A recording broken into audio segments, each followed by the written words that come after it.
दोस्तों रोलेक्स इस दुनिया की सबसे एक्सपेंसिव वॉचेस बनाती है। एक एवरेज रोलेक्स वॉच का प्राइस 12 लाख रुपए से लेकर 40 लाख रुपए तक होता है और रोलेक्स हर साल इस तरीके की करीब 1 मिलियन वॉचेस बनाती है। पर अगर आप आज एक रोलेक्स वॉच खरीदने जाते हैं तो आपको कम से कम 3 साल वेट करना पड़ सकता है, क्योंकि रोलेक्स इस पूरी दुनिया की मोस्ट फेमस और बिगेस्ट लग्जरी वॉच ब्रांड है। पर क्या आप जानते हैं रोलेक्स की शुरुआत एक अनाथ लड़के ने बिना पैसे और बिना कनेक्शन के साथ की थी और रोलेक्स की ज्यादातर हिस्ट्री मिस्ट्रीज और सीक्रेट से भरी हुई है। तो इसीलिए आज इस डॉक्यूमेंट्री में हम जानेंगे रोलेक्स की स्टोरी को और डीप डाइव करेंगे रोलेक्स की मिस्ट्री और सीक्रेट से भरी हुई हिस्ट्री में और पता लगाएंगे कि कैसे जीरो से शुरुआत करने के बाद रोलेक्स इस पूरी दुनिया की मोस्ट फेमस और बिगेस्ट लग्जरी वॉच ब्रांड बनी और रोलेक्स वॉचेस इतनी महंगी क्यों है।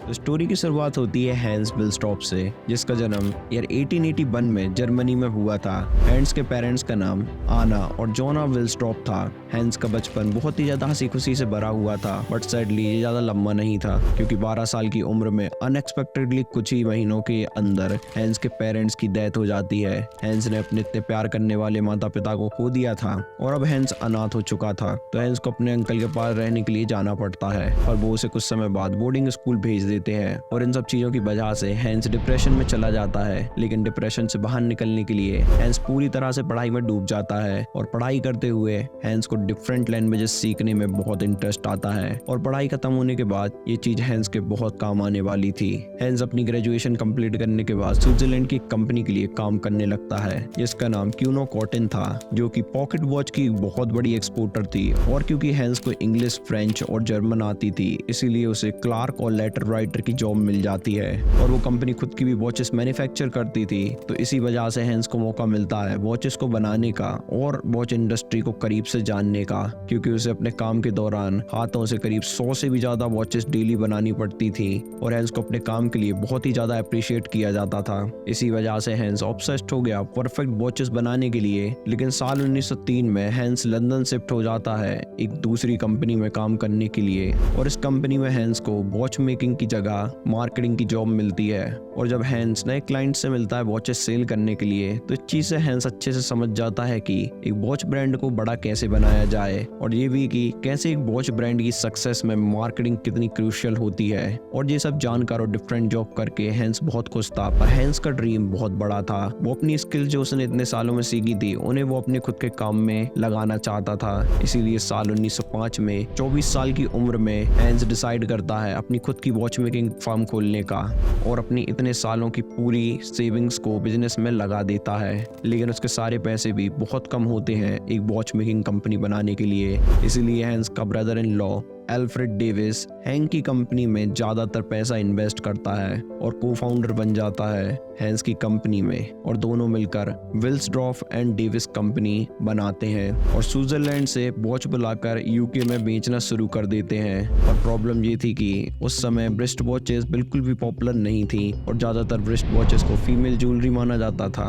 और उस समय लोगों का मानना था इतनी छोटी और नाजुक मैकेनिज्म वाली वॉच कमजोर होती है और बहुत आसानी से टूट सकती है और इतनी छोटी वॉच कभी भी एक्यूरेट टाइम नहीं बता सकती और इसी वजह से लोग पॉकेट वॉचेस को ज्यादा प्रेफर करते थे। पर हैंस के हिसाब से ब्रिस्ट वॉचेस बहुत ही ज्यादा कन्वीनियंट थी और हैंस का पर्सनल ओपिनियन था कि आने वाले सालों में पॉकेट वॉचेस पूरी तरह से गायब हो जाएंगी और ब्रिस्ट वॉचेस उनको पूरी तरह से रिप्लेस कर देंगी। बस ब्रिस्ट वॉचेस को थोड़ी हाई क्वालिटी चाहिए और इसीलिए हैंस लोगों की बात को नहीं सुनता है और अपनी पूरी कंपनी के पैसे लगाकर उस टाइम का सबसे बड़ा ब्रिस्ट वॉचेस का ऑर्डर देता है। हैंस 100% श्योर था कि ब्रिस्ट वॉचेस ही फ्यूचर है वॉच मार्केट का, लेकिन हैंस के इस एक्शन से सबने उसे पागल समझा और उसके बिजनेस पार्टनर को भी लगा कि ये कोई ग्रेट आइडिया नहीं है। पर हैंस को पूरा विश्वास था अपने आइडिया पर और इसे 100% प्रूव करने के लिए हैंस उन लोगों से मिलता है जो कि ब्रिस्ट वॉच बनाने में मास्टर थे और हैंस अपने स्विट्जरलैंड के पुराने नेटवर्क का भी यूज करता है ताकि वो बहुत ही एक्यूरेट स्विस मेड मैकेनिज्म को इंपोर्ट कर सके और high quality breast watches produce कर सके। पर हैंस की कंपनी की सक्सेस के लिए सिर्फ हाई क्वालिटी वॉचेस ही काफी नहीं थी। हैंस की कंपनी को सक्सेसफुल होने के लिए ब्रांड की रिकॉग्निशन होना भी बहुत ही ज्यादा इंपॉर्टेंट था और ब्रांड की रिकॉग्निशन बनाने के लिए हैंस को एक मेमोरेबल नेम चाहिए था। हैंस एक मेमोरेबल नाम बनाने के लिए अल्फाबेट के बहुत सारे रैंडम लेटर को एक साथ जोड़ना शुरू करता है और तभी हैंस के माइंड में एक नाम आता है रोलेक्स, और हैंस इस नाम को सेलेक्ट कर लेता है क्योंकि ये बहुत ही ज़्यादा शॉर्ट और मेमोरेबल नाम था और रोलेक्स का नाम सुनते ही एक स्टाइल और एक प्रीमियमनेस की फीलिंग भी आती थी और इस नाम को कोई भी लैंग्वेज में इजीली प्रोनाउंस किया जा सकता था और इसीलिए हैंस ने रोलेक्स नाम को अपनी वॉच के डायल के ऊपर प्रिंट करवाना शुरू कर दिया और इससे रोलेक्स को हेल्प मिली अपना ब्रांड रिकॉग्निशन बिल्ड करने में। और हैंस ने कुछ सालों के बाद पूरी कंपनी का नाम चेंज करके रोलेक्स वॉच को लिमिटेड कर दिया और कुछ ही समय में रोलेक्स की ब्रिस्ट वॉचेस बहुत ही ज़्यादा सेल होने लगी और साल 1910 में रोलेक्स को स्विस सर्टिफिकेट ऑफ प्रिसीजन का अवार्ड मिला।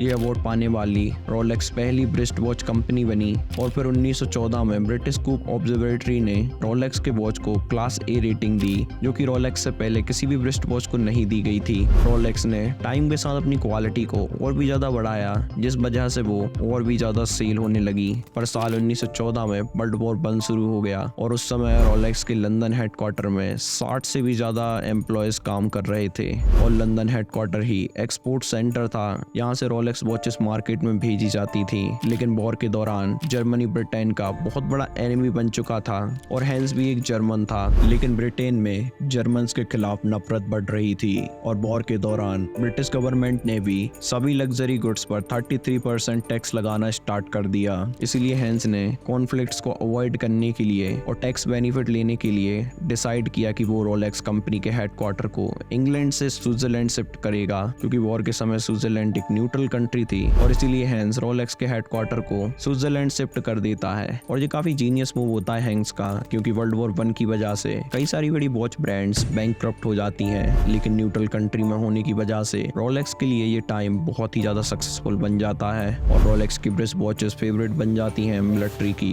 क्योंकि रोलेक्स वॉचेस बहुत ज्यादा कन्वीनियंट और रिलायबल थी। और सबसे ज्यादा रैपिड ग्रोथ रोलेक्स की जब हुई, तब हैंस ने अपनी मार्केटिंग इंस्टिंक्ट का यूज किया। 1920s की शुरुआत में हैंस ने रोलेक्स वॉचेस को एक्सप्लोरर, एथलीट, रेसर, एविएटर और जितने भी बड़ी अचीवमेंट वाले लोग थे उस समय, उनको रोलेक्स वॉचेस देना शुरू किया, जिससे कस्टमर के माइंड में एक कनेक्शन क्रिएट हुआ कि हाई अचीवमेंट का मतलब ही रोलेक्स है। और साथ ही में हैंस ने कई सारी एक्सपर्टली प्लेस्ड एड चलाई रेडियो और न्यूज़पेपर पर, क्योंकि हैंस अपने कॉम्पिटिटर से बहुत ही डेकेड पहले समझ चुका था कि प्रोडक्ट प्लेसमेंट की वैल्यू क्या है। और साल 1916 में रोलेक्स ने पूरी दुनिया की सबसे पहली वाटरप्रूफ वॉच बनाई, जिसका नाम ऑयस्टर था। और हैंस के पास एक बहुत ही ज्यादा अच्छा आइडिया था इस वॉच को मार्केट करने का, क्योंकि हैंस ने एक लड़की के बारे में सुना था जो कि पूरा इंग्लिश चैनल स्विमिंग करके क्रॉस करने वाली थी। तो हैंस ने उसे कन्विंस किया कि वो इस दौरान रोलेक्स की वॉच पहने और 10 घंटे ठंडे पानी में स्विमिंग करने के बाद जब वो जमीन पर आई रोलेक्स की ऑयस्टर वॉच के साथ, जो कि अभी भी परफेक्टली काम कर रही थी, तो इस वजह से पूरी दुनिया में हेडलाइन चली रोलेक्स के नए प्रोडक्ट के बारे में। और इतना ही नहीं, रोलेक्स ने अपने डीलर्स से कहा कि वो विंडो के सामने फिश टैंक में रोलेक्स की वॉचेस को रखें रियल फिशेस के साथ, जिस वजह से वहां से गुजरने वाले लोगों का ध्यान रोलेक्स पर जाए। और इसके बाद रोलेक्स की हिस्ट्री में सबसे बड़ा ग्राउंड ब्रेकिंग माइलस्टोन 5 साल बाद आया, जब रोलेक्स के एक इंजीनियर ने प्रीपेक्चुअल रोटर बनाया, जो कि हैंड मूवमेंट से एनर्जी जनरेट कर सकता था और इसे इससे पहले बनाना इम्पॉसिबल माना जाता था।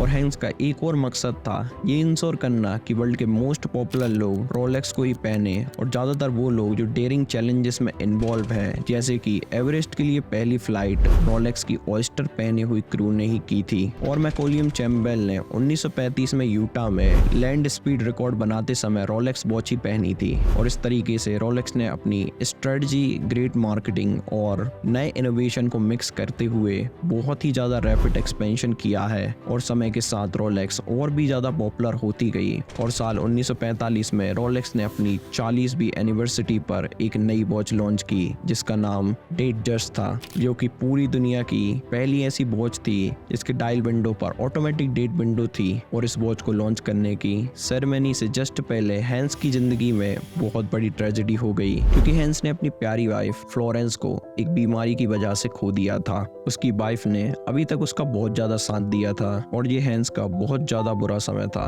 क्योंकि वो 12 साल की एज में अनाथ हो चुका था और अब 63 की एज में उसने अपनी वाइफ को भी खो दिया था और उसके कोई बच्चे भी नहीं थे। हैंस वॉच बनाने का तो मास्टर था, पर टाइम का बिल्कुल भी नहीं, और इसी वजह से उसने सोचना शुरू किया अपनी डेथ के बारे में। और आगे आने वाले कुछ सालों में उसने इंश्योर किया कि उसका स्क्रैच से बनाया हुआ एम्पायर सही हाथों में जाए। इसलिए साल 1946 में उसने एस्टेब्लिश की हैंस विलस्टॉप फाउंडेशन और अपनी पूरी ओनरशिप फाउंडेशन को ट्रांसफर कर दी, और अभी तक यही फाउंडेशन रोलेक्स की पूरी ओनरशिप को मेंटेन और कंट्रोल करती है। और क्योंकि ये एक फाउंडेशन है इसीलिए इसके प्रॉफिट पर कोई भी टैक्स नहीं लगता है, और रोलेक्स अपने ज्यादातर प्रॉफिट को चैरिटेबल कामों में डोनेट करती है, जैसे कि एजुकेशन ग्रांट्स देने में और वॉच मेकर्स की ट्रेनिंग करवाने में। पर सभी पैसा डोनेशन में नहीं जाता है, बट रोलेक्स को एक ट्रस्ट ओन करता है। इसी वजह से उसके कोई शेयर होल्डर्स नहीं है, और इसी वजह से रोलेक्स को कोई भी जरूरत नहीं है अपने फाइनेंशियल रिकॉर्ड्स को डिस्क्लोज करने की। और इसी स्ट्रक्चर की वजह से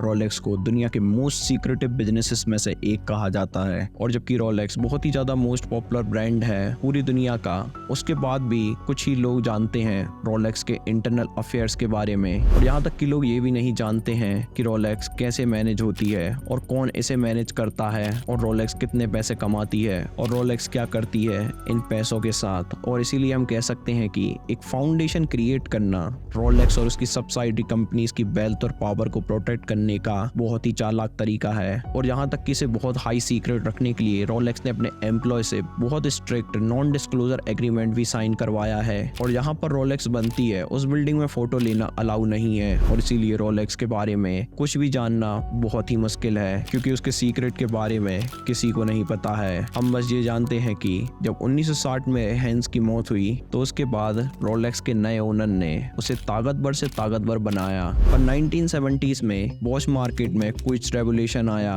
और इंट्रोड्यूस हुई बैटरी ऑपरेटेड वॉच, जो कि बहुत ही ज्यादा एक्यूरेट थी, और उन्हें मास प्रोड्यूस करना बहुत ही ज्यादा आसान और चीप था। और इस वजह से इन वॉचेस ने पूरे मार्केट पर कब्जा कर लिया, और बहुत सी मैकेनिकल वॉच मैन्युफैक्चर बैंकक्रप्ट हो गए, क्योंकि 1970 से लेकर 1998 के दौरान स्विस वॉच एम्प्लॉय जो कि 90,000 थे सिर्फ 28,000 बचे। लेकिन इसके बाद भी रोलेक्स को कुछ भी फर्क नहीं पड़ा। पर एट द एंड क्वेश्चन ये आता है कि क्यों रोलेक्स इतनी महंगी है और क्या अलग है रोलेक्स में अदर वॉचेस से।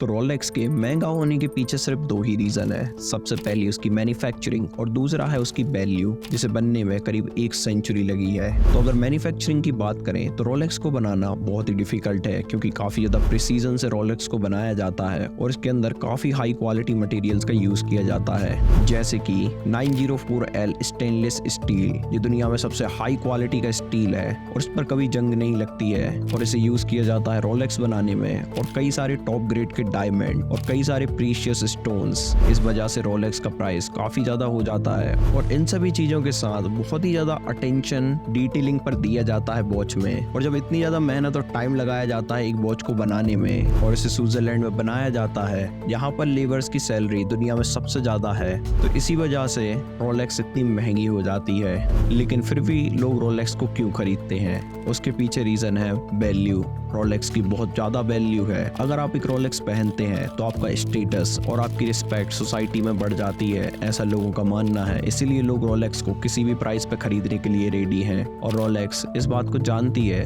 और जानबूझकर वो अपनी सप्लाई को काफी कम रखती है, ताकि इसकी डिमांड बनी रहे और रोलेक्स वॉच के प्राइसेस बढ़ते रहें। यहाँ तक कि एक रिपोर्ट में सामने आया है कि रोलेक्स वॉच ज्यादा वैल्यूएबल है गोल्ड, रियल एस्टेट और स्टॉक से। अगर आप रोलेक्स में इन्वेस्टमेंट करते हैं, यानी कि रोलेक्स की कोई वॉच खरीदते हैं, तो अगले कुछ सालों में रोलेक्स के प्राइस गोल्ड, रियल एस्टेट और स्टॉक से भी ज्यादा बढ़ सकते हैं, जो कि आप इस ग्राफ में देख सकते हैं पिछले कुछ सालों में कैसे रोलेक्स के प्राइस इन सब के मुकाबले बढ़े हैं। लेकिन दोस्तों, सिर्फ रोलेक्स की कहानी ही सीक्रेट नहीं है। अभी इस वीडियो पर क्लिक करें और जानें लैम्बोर्गिनी की कहानी, कैसे एक ट्रैक्टर मेकर ने दुनिया की most desirable, most popular luxury sports car बनाई।